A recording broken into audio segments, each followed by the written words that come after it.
Assalamualaikum warahmatullahi wabarakatuh. Waalaikumsalam warahmatullahi wabarakatuh. Sahabat Riji Gunung Kidul, jumpa kembali dalam podcast Bisaroh, bimbingan dan sapa rohani bersama saya Bakat. Kali ini kita akan bincang-bincang diskusi dengan tema tata cara dan hikmah zakat fitrah. Telah hadir di tengah-tengah kita Bapak Haji Ahmad Munir SHI, penyuluh agama Islam Kapanewon Palian. Assalamualaikum Gus. Waalaikumsalam warahmatullahi wabarakatuh. Ustadz Bakat. Biasa kami memanggil dengan Gus karena masih muda, walaupun ini keadaan puasa tapi tetap ceria. Alhamdulillah. Ini kan baru sahur saja. Pak Munir, kita kali ini akan membicarakan diskusi tentang zakat fitrah, tata cara dan hikmah zakat fitrah. Tentu kita tahu di kalangan umat Islam bahwa zakat itu ibadah yang lain dengan yang lain. Contohnya sholat, anak kecil belum diwajibkan untuk sholat kalau zakat fitrah. Nah, itu nanti akan kita bahas kenapa dihukumi gitu. Yang kedua haji dan sebagainya, termasuk puasa pun bayi juga belum disuruh puasa gitu. Nah, sekarang kita akan bahas, kemudian mohon dijelaskan agar nanti bermanfaat kepada khalayak umum, khususnya umat Islam di seluruh Gunung Kidul. Gitu Gus Munir nggih. Yang pertama yang saya tanyakan,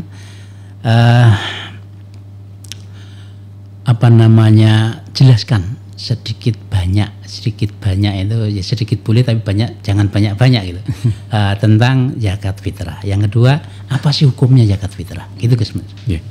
Terima kasih. Assalamualaikum warahmatullahi wabarakatuh. Waalaikumsalam warahmatullahi wabarakatuh. Kaum muslimin muslimat dimanapun berada, mudah-mudahan kita semuanya dalam lindungan Allah, dalam naungan barokah dan rahmat Allah Subhanahu wa taala, sehingga puasa kita dapat kita jalani dengan sempurna, kemudian berpahala dan menebarkan kemanfaatan untuk kita semuanya. Amin. Nah, Ramadan ini ada dua hal yang selalu berkait dengan Ramadan, yakni yang pertama terkait dengan puasa dan yang kedua terkait dengan zakat. Ini dua hal ini yang bergandengan ya. Nah, puasa saya kira sudah banyak yang membahas, kemudian melaksanakan dan seterusnya. Nah, kita ingin bahas terkait dengan zakat. Nah, Ramadan yang terkait dengan zakat adalah zakat fitrah. Nah, zakat fitrah itu apa? Jadi harta yang dikeluarkan oleh setiap muslim ya, yang kemudian kadarnya sudah ditentukan dan waktunya juga ditentukan.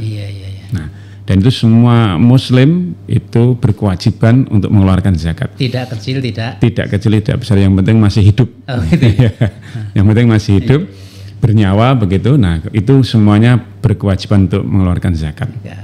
Rasulullah SAW memberikan kewajiban ini dalam sebuah hadisnya. Rasulullah mengatakan, a'udzubillahi minasyaitonirrajim, anna Rasulullah SAW farradha zakat al-fitri min Ramadan 'ala nasi so'an min tamrin aw so'an min sya'irin ala kulli hurrin aw 'abdin dzakarin aw unsa minal muslimin. Jadi hadis riwayat Muslim ini menjadi dasar diwajibkannya zakat fitrah. Jadi Rasulullah SAW farradha zakat al-fitri, mewajibkan zakat fitrah itu min Ramadan 'alan nasi, di waktu Ramadan kepada semua manusia.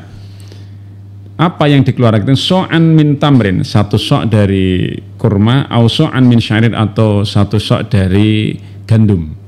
Ala kulli hurin au abdin. Nah, ini baik merdeka maupun budak wajib gitu ya. Dzakarin au unsa, laki atau perempuan minal muslimin, semua juga wajib. Nah, ini menjadi batasan bahwa semua yang muslim, budak, merdeka, kecil, besar, kemudian laki, perempuan, semuanya punya kewajiban untuk zakat fitrah. Inilah zakat fitrah. Nah, apa syaratnya? Syarat zakat fitrah itu yang pertama seperti saya sampaikan di awal, yakni al-Islam. Jadi harus Islam. Maka non-muslim tidak punya kewajiban mengeluarkan zakat fitrah. Tapi ada loh Gus, di tempat saya itu memang non muslim. Tapi karena yang muslim itu ada zakat, dia peduli. Dia mengeluarkan, pokoknya saya mau ikut mengeluarkan zakat saya. Diserahkan kepada masjid gitu. Iya, itu dihitung sebagai pemberian. Oh gitu ya. Pemberian bukan saja. Ya, artinya bukan sebagai zakat, karena zakat itu batasannya adalah al-muslim, dia menjadi muslim. Nah, kalau toh ada non-muslim yang memberikan beras misalnya, maka itu dikategorikan sebagai pemberian, tidak bisa dikategorikan sebagai zakat. Zakat juga tidak bisa ya? Bukan, karena itu ya sekedar pemberian saja. Karena kalau zakat itu berpahala. Kalau sedekah juga berpahala. Sementara mereka bisa berbuat baik tetapi tidak berpahala karena sudah beda coupling beda keyakinan. Nah, yang kedua adalah ini waktunya ya. Jadi waktu asli dari pelaksanaan zakat fitrah itu yang disebut dengan waktu wujub itu atau kewajiban mengeluarkan zakat itu ada di mana? Ghurubu syamsi akhir yaumi min Ramadan. Jadi dimulai dari terbenamnya matahari ketika akhir Ramadan. Sampai kemudian 1 Syawal. Nah, tapi gini Gus, ada yang takmir masjid itu sudah mengumpulkan zakat dari tanggal 1 Ramadan, sudah ada beras di masjid itu. Katanya apa ini beras apa? Ini zakat fitrah. Zakat fitrah. Gimana Gus itu? Ya, ada 5 hukum. Ya, ada pertama itu jawaz, boleh. Boleh ya. Boleh itu bisa dilaksanakan sejak tanggal 1 Ramadan sampai akhir Ramadan. Itu namanya waktul jawaz.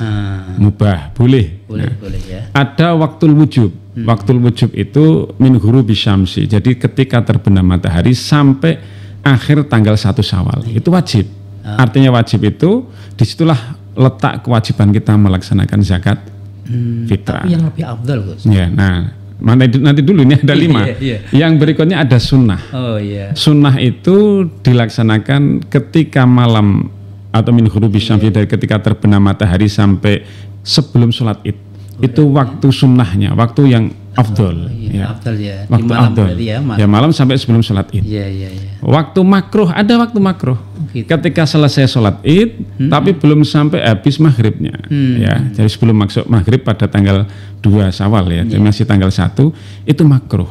Nah, ada waktu haram. Waktu haram itu ketika selesai Syawal, 1 Syawal ya, 1 Syawal, maka sudah haram, artinya sudah bukan kategori zakat fitrah. Jadi ada 5 hukum itu, sehingga pertanyaan pertama tadi kalau di awal bagaimana? Ya jawaz, boleh. Itu termasuk takjil. Takjil itu mengawalkan ya, mengawalkan pembayaran zakat, boleh sejak 1 Ramadan. Jadi ada 2 sebab ya kalau zakat fitrah itu. 2 sebab itu apa? Yang menyebabkan zakat fitrah itu adalah Ramadannya. Nah, jadi Ramadannya itu diantaranya. Maka boleh melaksanakan, mendahulukan pembayaran zakat fitrah meskipun belum masuk 1 Syawal. Takutnya nanti berasnya sudah habis. Dan biasanya juga tidak sempat untuk membagikan karena sudah malam Idul Fitri ya udah takbiran dan sebagainya, konsentrasinya mungkin sudah terpecah ya. Nah, itu biasanya rata-rata kita pelaksanaan pembayaran zakat fitrah ya waktu-waktu Ramadan itu waktul jawaz, boleh dilaksanakan itu. Tapi kalau mau pengen yang utama ya sebelum sholat id. Tapi rata-rata ya juga sulit. Nyari orang yang menerima juga sulit misalnya ya. Pada berangkat sholat id semua misalnya begitu. Nah, tapi itu sunnahnya waktu itu. Nah, itu ada 5 hukum itu. Nah, yang bisa kita lakukan. Nah, siapa yang kemudian wajib zakat itu? Ya semuanya. Semua yang bernyawa, yang manusia yang masih hidup itu wajib. Muslim yang bernyawa. Iya, artinya ketika lahirnya itu masih mengikuti Ramadan, maka dia wajib untuk zakat. Tapi kalau meninggalnya itu setelah min ghurubi syamsi misalnya, jadi itu maka tidak wajib. Jadi sebelumnya, jadi ada ketentuannya. Matinya kapan dan lahirnya kapan, jadi di sini dijelaskan faman mata ba'da ghurubi dzalika wajabat zakatul fitri. Jadi orang yang mati setelah terbenam matahari, jadi berarti sudah masuk 1 Syawal, maka tetap wajabat zakatul fitri, maka wajib zakat fitri anhu kepada orang yang meninggal itu. Jadi kalau matinya sebelum maghrib, sebetulnya dia tidak wajib. Sebelum maghrib ya. Sebelum maghrib 1 Syawal. Ya. Tapi kalau sudah masuk maghrib 1 Syawal kemudian meninggal, dia tetap harus wajib zakat. Nah, berkebalikan dengan yang lahir ya. Jadi kalau yang lahir kan kalau sebelum ghurubi syamsi dia tetap wajib.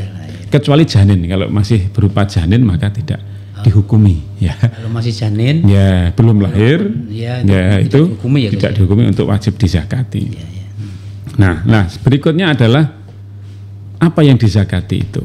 Nah yang digunakan untuk zakat itu kalau sesuai dengan hadis Nabi itu ya kalimatnya adalah min tamrin wa syairin.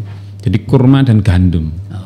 Tapi kemudian jumhur ulama mengambil kesepakatan bahwa yang dimaksud Nabi meskipun yang disebut itu kurma dan gandum, tetapi adalah makanan pokok di daerah itu. Kalau Indonesia tentunya beras. Beras, ada yang mungkin di belahan yang lain sagu misalnya. Gaplek juga. Ya, jadi makanan-makanan pokok di daerah tertentu itu apa? Nah itu yang wajib dikeluarkan untuk zakat. Itu zakat fitrah. Besarannya berapa? Itu so'an. Ukuran awal zakat fitrah itu 1 sok ya. 1 sok itu dulu itu 4 kali tangkupan tangan ini. Jadi 1 tangkupan tangan ini namanya 1 mud.